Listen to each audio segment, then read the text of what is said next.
Powder is used in the cast to keep the packing from sticking to the die.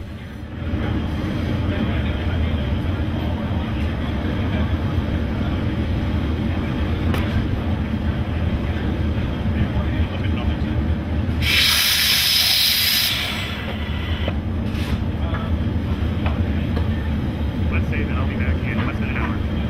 Okay?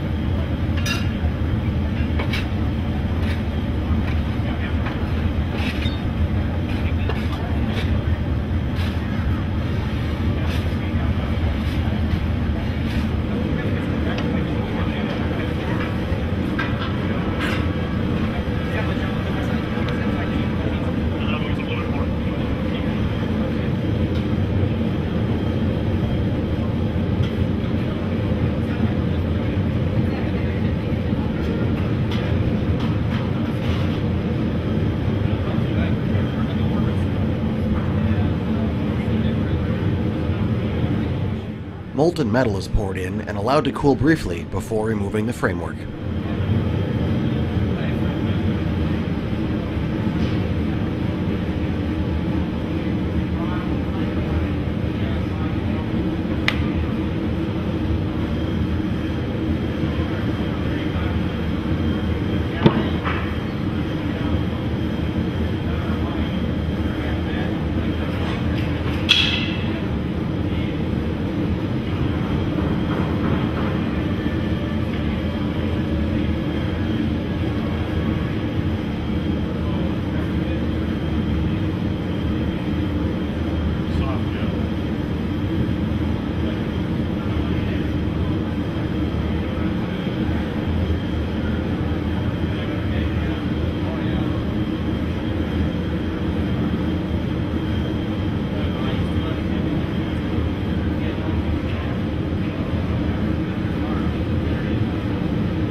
The flame you see is the oils being burned out of the dirt.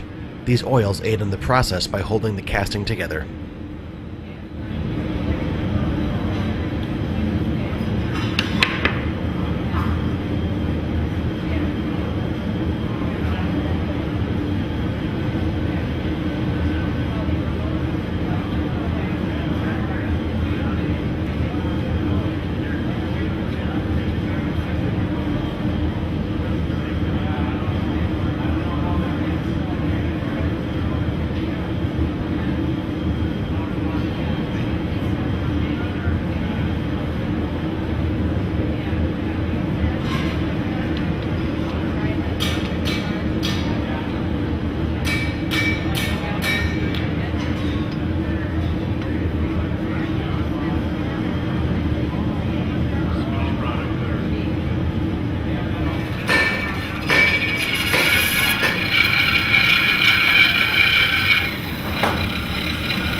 First part of the process is the preparation of the mold.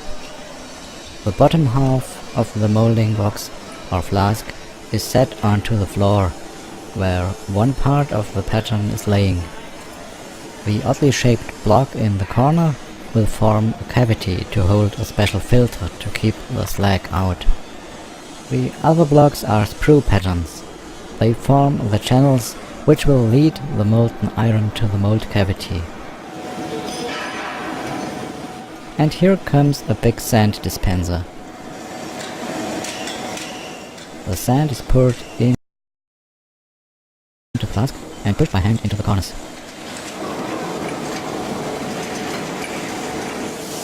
The flask is filled to the rim, and after some compacting, the top is trimmed flush with the rim. After 10 to 15 minutes, the resin that is mixed with the sand has hardened, so the mold can be turned upside down. It's now in the same position as it will be later for pouring. After cleaning away the dust, the top molding box, the cope, is set upon the bottom one, the drag.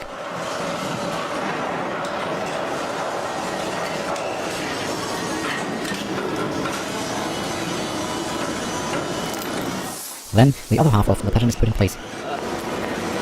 Also the other parts of the sprue pattern and an internal feeder. The graphic powder is used to make it easier to separate the patterns from the mold later. On the left, an iron pipe is visible. That's the pattern for the vertical parts of the sprue. The internal feeder is covered with sand completely. It's just a cavity with an opening towards the pattern. The iron will fill this space and provide additional liquid iron when the iron in the wheel is cooling down and shrinking.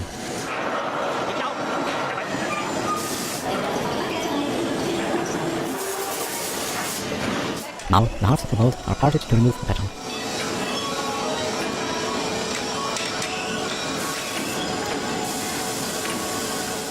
The two protruding knobs that are visible on the top part are there to interlock the two parts in the right position. So that's the moment when my threaded inserts in the model become important. 3 hooks are screwed into them, and with carefully knocking upwards, the pattern will eventually come loose. Of course, the pattern has to have no undercuts, and the vertical surfaces need to be slightly tapered.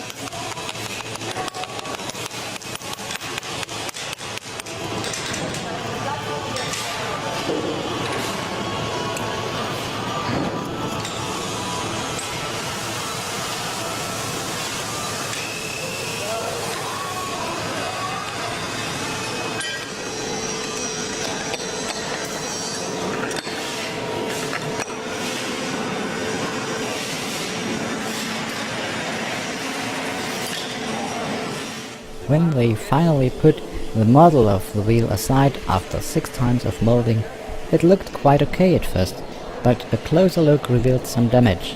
If I had wanted more wheels, I should have used better wood. Next step is the preparation of the mold for the casting. This reddish liquid is a suspension of chamotte. It will form a thin layer on the mold as a protection against the heat of the liquid steel.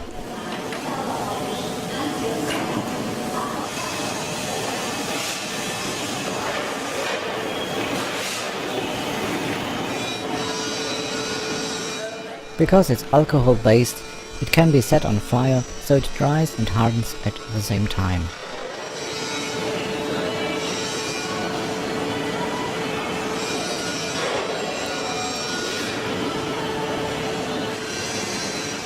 Now the filter is inserted and some fireproof putty is laid around the cavities in the mold.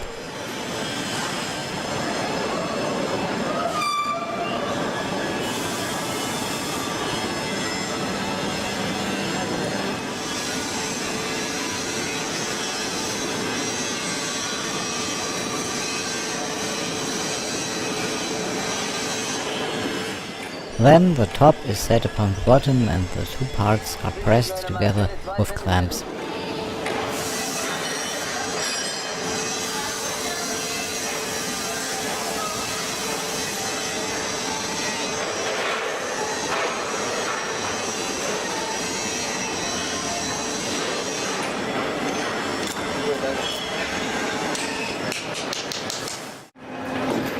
The second part is the casting process itself.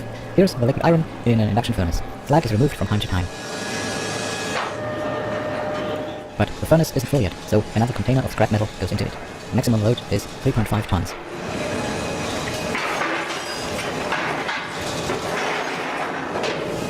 When the temperature is above 1350 degrees Celsius, the iron is filled into a casting ladle and brought to the molds.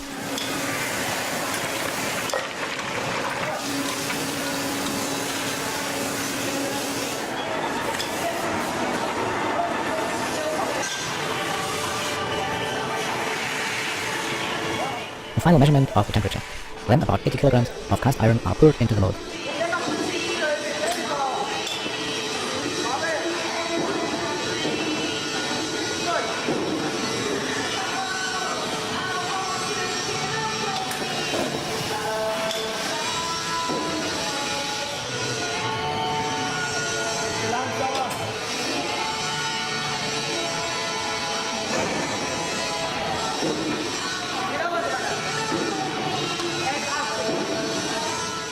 While cooling down, the iron and the other components, mostly carbon, will form microscopic crystals, and their shape influences the material properties. This will be ordinary cast iron with lamellar graphite, also known as grey iron.